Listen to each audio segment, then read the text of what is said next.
In this video, we'll be looking at how to create your own custom libraries so that your custom components can be inserted into these libraries. Also, we'll look at how to obtain components from the PCB part library, which have already been created.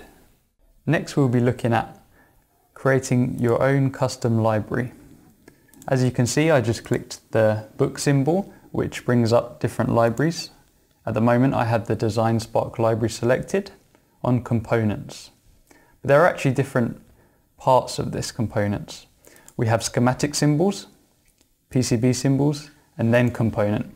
In order to create a component, you must have a schematic and a PCB, and these join together to make a component. So the first thing we are going to do today is create your own library. So as you can see, there is a tab here which says New Lib. I'm going to create that under schematic, New Lib. And then I'm going to go to my desktop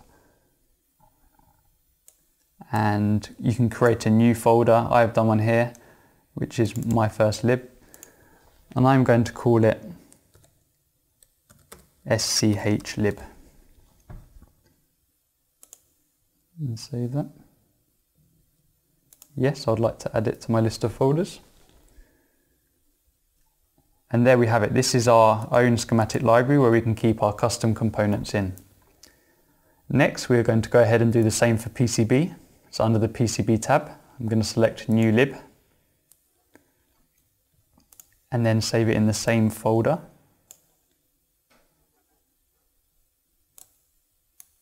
My first lib, and call it PCB lib and press save. Now we have a schematic and a PCB library. Finally, I'm going to create a components library, so I'm going to select New Lib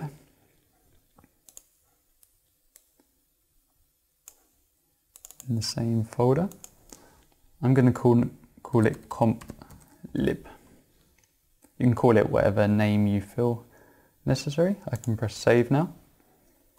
So now we have our own custom libraries ready for you to make your first components. Tune into the next video where we'll be making our own components. But if you feel like you need extra components, PCB offers this, Design Spark PCB, on the website, Design Spark PCB, where, as you can see on your screen now, for parts on the RS website, there are schematic symbol and PCB footprints available to be downloaded. This is a very good opportunity for you to get parts already made using the library. So be sure to check this out.